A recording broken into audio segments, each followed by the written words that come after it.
Nous allons pouvoir reprendre.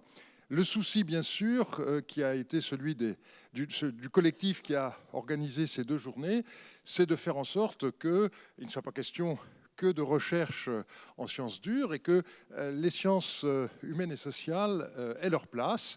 Et donc, je suis très heureux d'introduire maintenant Vinciane Pirendelforge, pardon, j'ai couru là parce que j'étais en retard, et qui donc est au Collège de France depuis 2017 maintenant. J'ai toujours été frappé depuis qu'elle est parmi nous, par son désir de dialogue. Et plusieurs fois, elle a introduit dans des colloques des duos. Et cette fois-ci, donc, elle a convié pour ce dialogue Francis Prot, qui est professeur à l'Université de Paris 1, un autre lieu que j'aime bien puisque j'en viens. Donc, tous les deux vont essayer de répondre à cette question, innovation et sciences humaines. De quoi parle-t-on? C'est à vous. Merci beaucoup. Merci beaucoup, Dominique. Bien, nous allons donc changer d'univers, enfin, partiellement. Et nous commencerons cette présentation par la référence à une manifestation qui a eu lieu au mois de mai dernier à Lille et qui était la 3e édition du Salon professionnel Innovatives SHS, créé par le CNRS en 2013.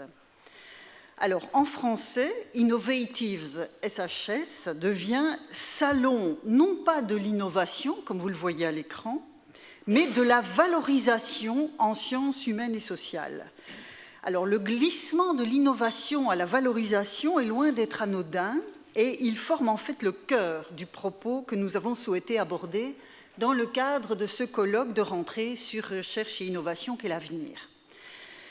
Alors, je précise que Francis et moi sommes tous deux historiens de formation, avec un parcours de recherche et d'enseignement dans le domaine des sciences de l'Antiquité, et tout particulièrement l'Antiquité grecque. Donc, je vous avais dit qu'on allait un peu changer de monde.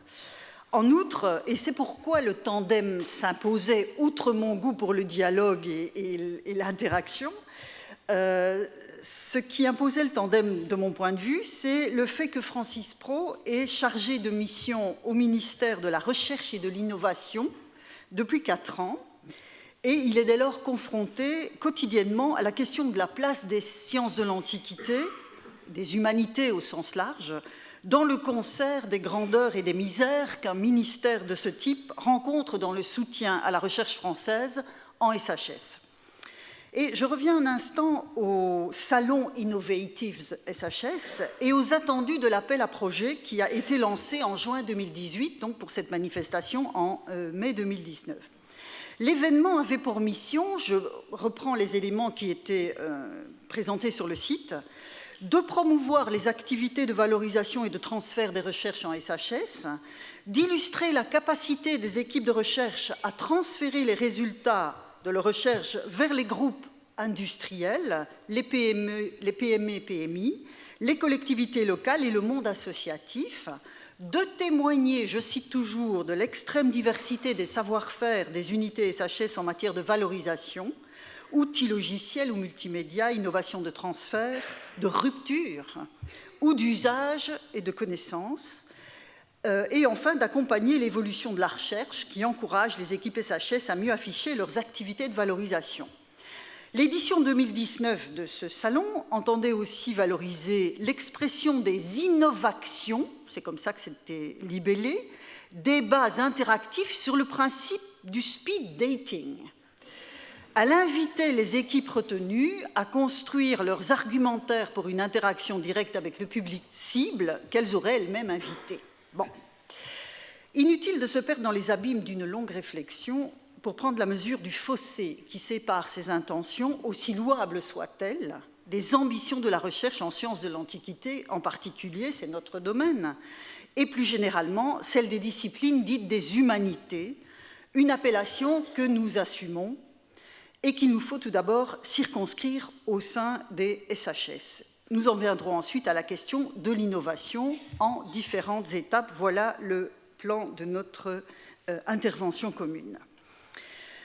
Alors, les termes abrégés par le sigle SHS, sciences humaines et sociales, ces termes, donc, sont un label englobant un système, un écosystème varié de traditions de recherche depuis que le XIXe siècle et le début du XXe en ont dessiné les cadres académiques spécifiques. Le choix de la coordination entre sciences humaines et sciences sociales, est déjà un indice de cette variété. Que l'on s'entende néanmoins, d'emblée, nous n'avons aucune intention, Francis et moi, de mettre en scène une énième version de la querelle des anciens et des modernes, ni au sein des SHS, ni entre les SHS et les autres domaines des sciences. De notre point de vue de chercheurs du XXIe siècle, une telle querelle n'a pas lieu d'être au sein de la recherche. Les sciences humaines et sociales s'attachent toutes à penser l'humain dans ses actions, ses créations, ses pensées, en contexte et sur la longue durée. Elles déploient pour ce faire des méthodes d'investigation variées, dont une communauté de pairs assume la légitimité spécifique. Les SHS s'inscrivent à ce titre dans le vaste concert de la recherche, dont la communauté scientifique tout entière assume la légitimité globale. Nous avons la faiblesse de considérer que ce point est acquis et partagé, du moins sur le plan des principes. Le fonctionnement même du Collège de France atteste ce partage. Mais il s'agit d'une institution exceptionnelle à bien des égards et nous ne sommes pas complètement naïfs. Nous devons néanmoins d'emblée limiter les ambitions de notre titre pour des raisons de temps. C'est effectivement un scénario habituel dans ce genre d'exercice, donc tiraillé entre les prétentions de départ et le temps imparti, et nous allons essentiellement évoquer aujourd'hui le domaine particulier des humanités, dont nous venons de préciser que nous en assumions l'appellation. Précisons donc toutefois ce que nous entendons par là, même si le terme pourrait sans doute recevoir différentes définitions, fondées sur des délimitations ancrées dans des traditions académiques et intellectuelles variées. Alors, en dépit de leur nom, les humanités ne peuvent réclamer l'exclusivité de l'étude de l'homme. Leur spécificité, quand on tente de la définir, tient tout d'abord à l'ensemble des savoirs qu'elle mobilise et qui reposent sur une accumulation de connaissances effectuées au cours du temps. C'est ce que l'on appelle l'érudition, même si le terme a parfois mauvaise presse aujourd'hui. Et pourtant, c'est bien de cela qu'il s'agit. Nombre de disciplines des humanités mobilisent quantité de sources très diverses, requérant nombre d'instruments pour les saisir dans toute la complexité de leur expression, de leur support et des contextes de leur production. Et plus on remonte le temps, plus la palette doit s'élargir, compte tenu de la rareté des sources selon leur genre. On est donc contraint d'en maîtriser de tout type. En bref, le chemin de la formation est long avant de pouvoir envisager d'écrire quelque chose de pertinent sur les mondes anciens, en posant des questions productives au matériel ainsi compris, dans sa littéralité et inséré dans un contexte particulier. En outre, et c'est une autre spécificité, la connaissance acquise par les humanités est cumulative. Même si, on va y venir, des paradigmes interprétatifs peuvent montrer leurs limites, voire leurs erreurs de perspective, au fil du temps, la production des socles documentaires sur lesquels ils s'appuient ne vieillissent pas de la même façon et peuvent conserver toute leur pertinence à travers le temps. Contrairement à maint domaine des sciences, où la consultation des publications au-delà des 30 dernières années relève de l'histoire de la discipline, ce n'est pas le cas dans le domaine des humanités. Enfin, si les humanités ont, comme toute autre science, l'objectif de fournir des réponses à des questionnements variés, une de leurs particularités est de réfléchir à la manière dont ces réponses ont été construites, voire à l'élaboration des questionnements eux-mêmes. La réflexivité, dont Pierre-Michel Menger vient de nous parler d'un autre point de vue, la réflexivité fait partie intégrante des démarches des humanités. Donc voilà les éléments de définition, si l'on peut dire. Et nous en venons dès lors au deuxième point de notre intervention et à la question qui nous occupe ces journées, à savoir la question de l'innovation. La juxtaposition des termes innovation et humanité procède à première vue d'un paradoxe. Tout l'humanisme s'est construit sur l'idée de transmission, et bien moins sur celle d'innovation, entendue comme modernité dans le vocabulaire d'un autre temps. Or, dans le contexte des dernières décennies, pour celles et ceux qui jugent d'un peu loin et un peu vite, les humanités sont le vieux monde qui peinerait à transmettre tout ce qu'il pèse et assumer tout ce qu'il coûte. Ne venons-nous pas nous-mêmes de parler des processus cumulatifs de la connaissance qui s'y déploient? L'idée que l'innovation en SHS, et singulièrement dans les humanités, n'est pas celle des autres sciences, apparaît dans le glissement du vocabulaire que nous avons signalé entre Innovative SHS et Salon de la valorisation. Tout se passe comme si l'innovation devait être réservée à des sciences qui ne sont ni humaines ni sociales, ou si peu, et qu'il fallait trouver un autre mot pour désigner ce qu'il peut y avoir de neuf dans ces sciences sans trop les dévaloriser. Les sciences exactes et techniques génèrent l'innovation quand les SHS produisent au mieux de la valeur et une capacité variable d'ailleurs à la valoriser, d'où l'aide apportée par le Salon de la valorisation. Dans le champ de l'économie de marché, l'innovation est définie en termes de marketing, comme la mise sur le marché d'un nouveau produit. Dans les sciences médicales et exactes, dans le cadre des technologies, l'innovation est l'aboutissement d'une démarche qui commence par une invention, c'est l'aspect proprement technique au sens large du terme, et se termine par l'assimilation sociale de la nouveauté. L'assimilation sociale est justement décisive pour qu'il y ait innovation. Comme un certain nombre de notions qu'instillent dans la recherche les principes du New Public Management, celle d'innovation est d'une manière générale venue de l'économie et de l'entreprise. L'économie classique considère que l'entreprise se situe au cœur de la production de nouveautés et qu'elle possède en grande partie les ressources pour en soutenir la création. Depuis le XIXe siècle, c'est la figure de l'entrepreneur qui est au fondement de cette dynamique, et tout notre XXe siècle a diffusé cet esprit d'innovation dans le dispositif de l'entreprise.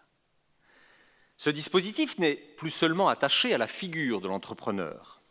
Il s'inscrit dans des formes organisationnelles au sein desquelles se discute le modèle le plus adapté pour produire un avantage compétitif sur un marché de plus en plus instable.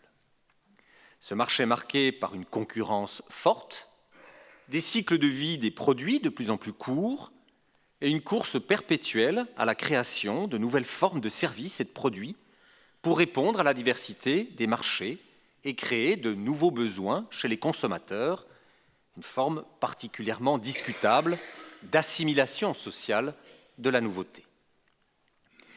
Le rapprochement entre laboratoires de recherche et entreprises, la montée des technosciences et la recherche-développement au sein des entreprises a émergé à la fin du XXe siècle, dans les années 1980. L'innovation est devenue le moteur entrepreneurial. Les liens entre université et entreprise se sont modifiés. L'entreprise n'est plus qu'un élément dans la chaîne de production et d'innovation, et ce n'est plus le simple jeu de l'offre et de la demande qui construit l'innovation et la valeur des biens. On passe à une approche beaucoup plus globalisée de l'innovation, où les différents éléments, laboratoires, entreprises, consommateurs, sociétés, sont en interaction créatrice. C'est la société post-industrielle. La réussite d'une entreprise ne se définit pas seulement par sa productivité et sa capacité à baisser les coûts, mais par sa capacité à innover. La démarche projet devient un type d'organisation clé. Sur certains arrière-plans de l'innovation, où sciences et techniques ont un rôle évident à jouer à des titres divers, comment justement se situent les SHS, et plus particulièrement les humanités et les sciences de l'Antiquité, qui sont notre poste d'observation privilégié? Question d'ailleurs qui en appelle immédiatement une deuxième, déjà esquissée il y a un instant par Vinciane. Sommes-nous contraints de résoudre l'apparent paradoxe entre humanisme et innovation afin de revendiquer, nous aussi, d'être innovants? Disons-le d'emblée, selon nous, la réponse à cette deuxième question est négative. L'affirmation de la légitimité des humanités dans le concert de la recherche ne passe pas par une rhétorique empruntée à d'autres domaines, et nous devons lutter, nous semble-t-il, contre la standardisation à cet égard. Car l'usage d'un certain type de vocabulaire est loin d'être anecdotique, d'où le titre que nous avons donné à ce point précis de notre présentation. Par exemple, à force de parler de laboratoire, on finit par imposer à l'échelle de l'Europe un certain modèle de financement de la recherche à des domaines dont l'écosystème imposerait des sommes moins importantes, mais mieux réparties, dans un cadre plus stable pour les chercheurs. En conséquence, le vocabulaire n'est jamais neutre, et l'une de nos missions en tant que chercheurs étudiant les textes et leur contexte de production est assurément d'en dévoiler les pièges. Par exemple, je prends un exemple qu'a évoqué hier à la table ronde mon collègue Philippe Aghion de façon très positive, l'exemple du European Research Council, dont les différents types de grants sont devenus le Graal de la communauté scientifique européenne, à juste titre, à bien des égards. L'innovation, avec un accent anglais, et la rupture, le breakthrough, sont désormais les maîtres mots de la rhétorique des projets. Ces derniers doivent être ambitieux, challenging, ce qui signifie dans les humanités s'inscrire dans le temps long ou changer d'échelle dans le traitement de la documentation. Le format des délivrables, les outcomes, est passablement standardisé, les sommes allouées sont importantes afin de mettre sur pied de larges équipes. Le modèle sous-jacent de ce type de financement est celui des sciences expérimentales. Mais la question de savoir si ce modèle est applicable tel quel à d'autres champs disciplinaires n'est jamais véritablement posée. Sans doute les chercheurs SHS, pour partie en tout cas, n'osent-ils pas vraiment la poser, de peur de courir le risque de se voir privés de la manne européenne au prétexte que la vraie science passe par les fourches caudines de la standardisation. Sur un tel arrière-plan, les enjeux pour l'avenir de la recherche dans les sciences humaines et sociales sont de taille, et les risques inhérents à une telle standardisation des formats restent jusqu'ici largement impensés dans la communauté scientifique, pour ne rien dire de la précarisation des jeunes chercheurs SHS que ces gros projets accentuent en multipliant l'offre de contrats temporaires sur plusieurs années dans le cadre d'une recherche qui, au total, n'est pas totalement la leur. Quand le temps est venu pour eux de se stabiliser, c'est la recherche haute couture, si vous me permettez cette métaphore, une recherche haute couture qui est valorisée et non le sur-mesure des projets. Je parle des humanités essentiellement. Et de toute façon, les postes permanents font défaut pour accueillir tous ces jeunes gens qui auront de surcroît bien du mal à valoriser leur parcours ailleurs que dans les milieux académiques et scientifiques. Il s'agit là encore de défis qui restent impensés, puisque l'évaluation des scientifiques en place passe notamment par la production de doctorats et la capacité à lever des fonds dans une logique de recherche sur projet. Les notions d'innovation et de rupture sont assurément des cotes mal taillées pour la recherche dans le domaine des humanités. Comment peut-on dès lors définir l'intérêt de ce domaine dans un monde où ces notions sont devenues des passages obligés? Et puisque les mots doivent nous servir, nous parlerons plutôt de démarche innovante, nous démarquant ainsi de l'innovation consistant à mettre un nouveau produit sur le marché. La notion de démarche insiste en effet sur les processus parfois lents qui instillent le changement, et évidemment l'exposé de Serge Haroche nous réjouit au plus profond. C'est un point capital, répétons-le. L'innovation n'est pas à confondre avec l'invention. Si l'on rabat l'innovation sur la seule capacité à la découverte d'une technologie, d'une loi quantifiable, il est clair que la part humanité des SHS, et a fortiori les sciences de l'Antiquité, n'a pas de rôle à jouer sur ce terrain-là. Les humanités ont pour objectif moins de découvrir que de reconstituer, ou plutôt de restituer des mondes évanouis dans toute leur complexité. En outre, comme n'importe quelle autre science, elles ont la capacité de jeter un regard neuf sur leurs objets et de produire un matériau susceptible d'être assimilé socialement selon la définition de l'innovation que nous avons proposée tout à l'heure. Et ce sera notre 4e point. Sur certains plans, la manière de poser des questions de recherche est fondamentale. En tant qu'historien, notre lecture du passé s'enracine dans le siècle qui nous voit vivre. Et les questions que nous posons y puisent leur substance, leur couleur particulière. Par exemple, les mouvements d'émancipation des femmes et les mouvements de décolonisation ont généré des enquêtes nouvelles sur le passé. Tenter de percevoir la voix des sans-voix, quels qu'ils soient, dans notre documentation, est une tâche difficile mais passionnante. Discerner les jeux de pouvoir qui se nichent dans la manière dont se présente cette documentation est tout aussi salutaire, ainsi que les travaux de Michel Foucault l'ont montré ici même. C'est ce que Paul Venn appelait, dans son livre « Comment on écrit l'histoire », l'élargissement du questionnaire. Les questions que nous posons se sont multipliées du fait d'une expérience plus large de la complexité du monde et des ressorts de l'action de l'homme dans ce monde. Sur le plan de la méthode, cette fois, l'interdisciplinarité a fécondé les manières traditionnelles de travailler des chercheurs dans le domaine des humanités par les apports des sciences sociales comme l'anthropologie ou la sociologie, par les apports des sciences dites dures dans le traitement de certaines données mises au jour par l'archéologie, et enfin par le développement des humanités dites numériques. Je vais prendre un exemple à l'échelle microscopique.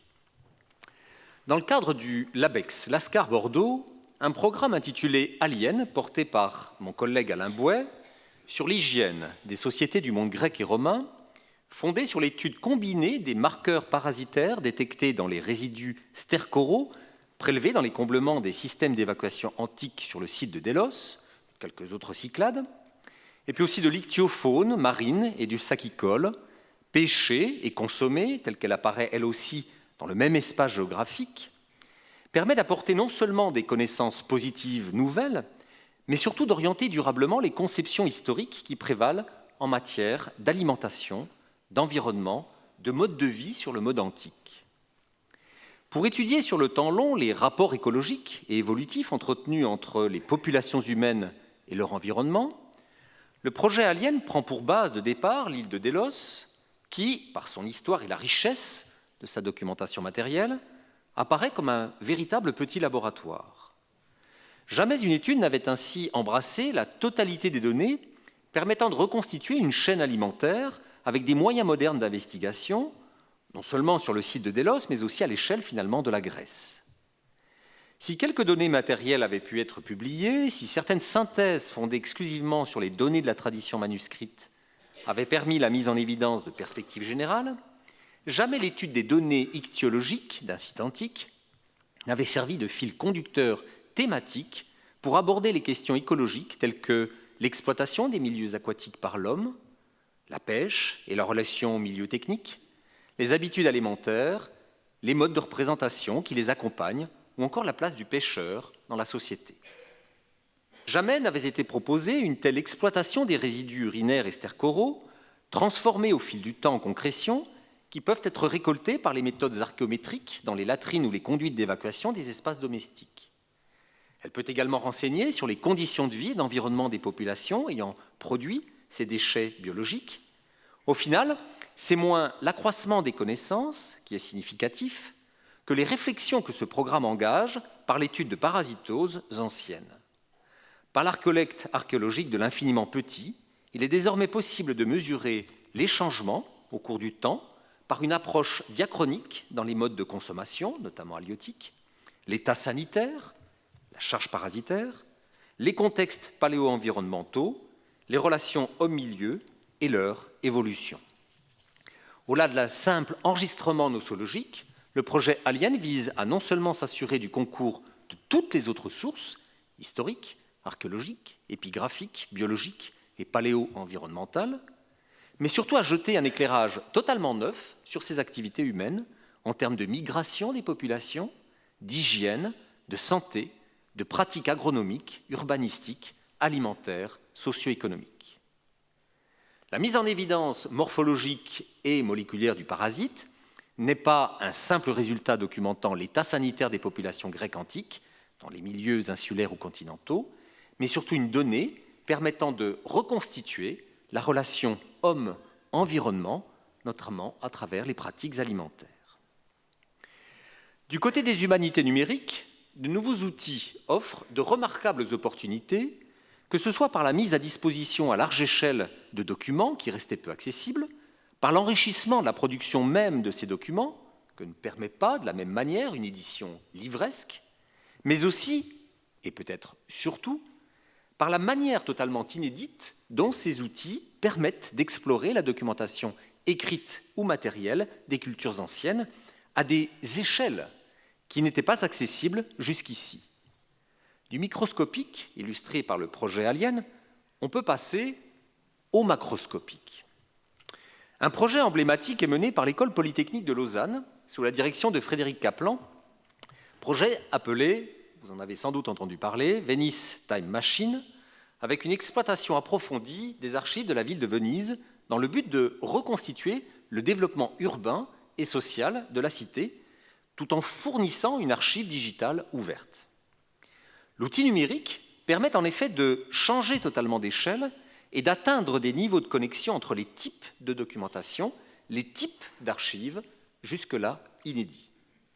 C'est plus de 200 000 manuscrits numérisés, plus de 350 000 peintures et photographies de la Sérénissime, intégrées à des bases de données connectées. C'est plus de 80 km de documents administratifs, politiques, notariés, fiscaux, cadastraux, judiciaires, qui ont été traités ensemble. L'idée d'une remontée dans le temps, vieux fantasme littéraire, devient désormais tangible et peut constituer un horizon scientifique à un vaste projet alimenté par une rigoureuse analyse documentaire. Même de très complexes problèmes de traitement sont dépassés aujourd'hui. La plupart des textes sont écrits en latin ou en dialecte vénitien. Il faut déjà les transcrire et les traduire en utilisant des méthodes de reconnaissance optique ou de reconnaissance vocale, puis les indexer afin de pouvoir rechercher les informations qui en auront été extraites. À ce stade, une cohorte d'historiens, d'archivistes, assistés par des logarithmes d'apprentissage automatique, sont à la manœuvre. Jamais mémoire humaine, jamais mémoire mécanique n'avait pu mobiliser une telle échelle de données. C'est la force de la Venice Time Machine, et elle fait revenir à la surface des centaines de milliers de citoyens ordinaires. Elle connecte l'ensemble des informations disponibles, elle donne un avant-goût d'une histoire totale.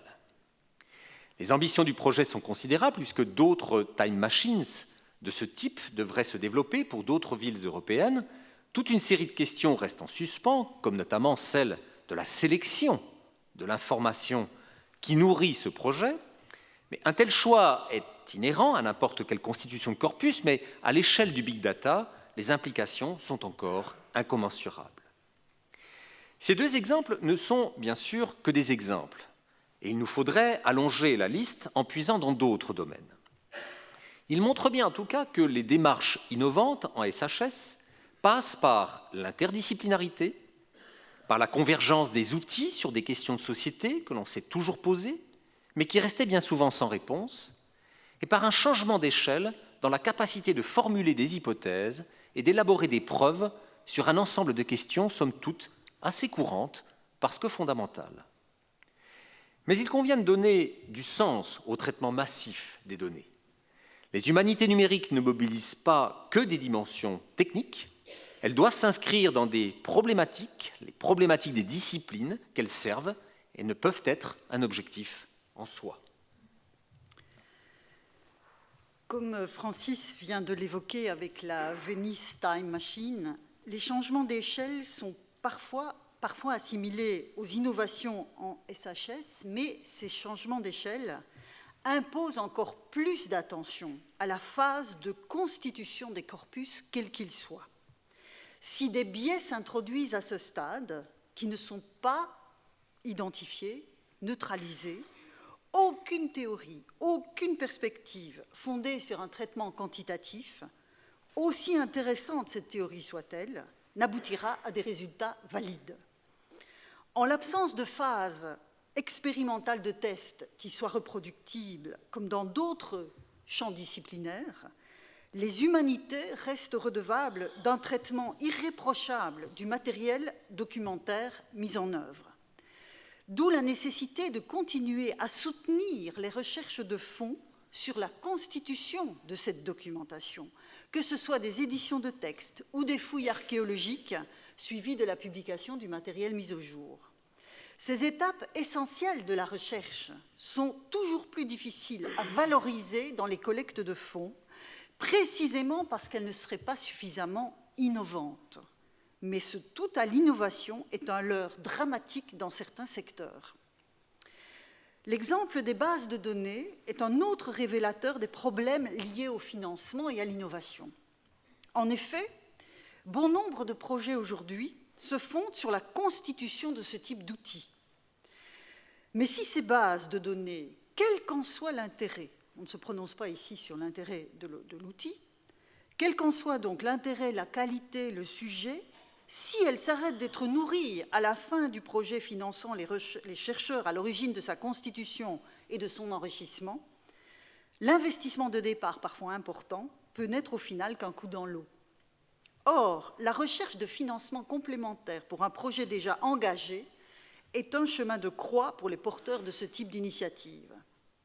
Par ailleurs, la question de l'interopérabilité des bases de données qui travaillent sur des corpus similaires est une question de fond qu'il convient d'affronter de façon systématique. Dans nos domaines de recherche, c'est le cas, cette interopérabilité pour l'épigraphie grecque, où des standards de codage XML ont vu le jour, mais beaucoup reste à faire dans d'autres disciplines. Et toujours à propos des humanités numériques, en juillet dernier s'est tenue à Utrecht l'édition 2019 du Congrès mondial des Digital Humanities. Comme chaque année, des appels à la construction de communautés ont été relayés à cette occasion, de même qu'ont été présentées des réflexions théoriques sur la construction d'outils partagés. Mais à la lecture du programme, qui était pléthorique, il est également clair que les databases se multiplient sans que soit vraiment affrontée la question de leur maintenance. Pensons ici à l'obsolescence technique des solutions utilisées pour les constituer. Et celle de leur enrichissement continu, je reviens à cette question, par le travail des chercheurs qui poursuivent leur mission, pose un problème puisqu'ils sont soumis à l'inexorable couperet de la fin d'un financement. Ajoutons enfin la question de l'évaluation du travail des chercheurs engagés dans ce type de constitution d'outils numériques. Je prends un exemple qui m'est cher et qui m'est proche, puisque c'est un projet que j'ai initié, que je pilote depuis quelques années et que j'ai continué à piloter ici au collège. Il s'agit de la mise en ligne d'inscriptions grecques touchant à des prescriptions rituelles en matière de sacrifice et de purification. Bon, ça peut paraître assez pointu, mais 2 chercheurs post-doc ont contribué à ce projet, dont le délivrable, pour prendre le vocabulaire de ce type de projet, est un site internet dont vous voyez une capture d'écran sur le PowerPoint. Ce travail de plusieurs années n'est d'aucun poids dans leur dossier. Nous avons dès lors décidé de publier en parallèle un ouvrage qui reprendra les 225 inscriptions du site sous forme papier, afin de pouvoir faire figurer cet investissement considérable et ce travail de recherche de fond sous la rubrique « Livre de leur CV ». C'est absurde, mais c'est ainsi. L'outil innovant, avec des guillemets, n'est pas reconnu comme tel dans notre système d'évaluation, qui agite pourtant allègrement le vocabulaire de l'innovation. Enfin, et ce sera notre conclusion, n'oublions pas qu'il restera toujours des questions qu'un changement d'échelle dans le traitement des données ne permettra pas d'affronter mieux que par les voies classiques et assurées d'une érudition maîtrisée, assortie de questionnements sur le passé, inspirés par la complexité du présent, mais dont ceux qui les posent disposent du cadre stable et de longue durée pour les affronter. C'est la question de la recherche fondamentale évoquée par Serge Haroche tout à l'heure. Le paysage de la recherche est bigarré, kaléidoscopique, en SHS comme ailleurs. Prenons soin de cette bigarrure qui, à l'instar des équilibres écologiques du monde, permet de rendre compte de la richesse de notre humanité et de poser un regard critique sur les manières d'en rendre compte. Merci pour votre attention.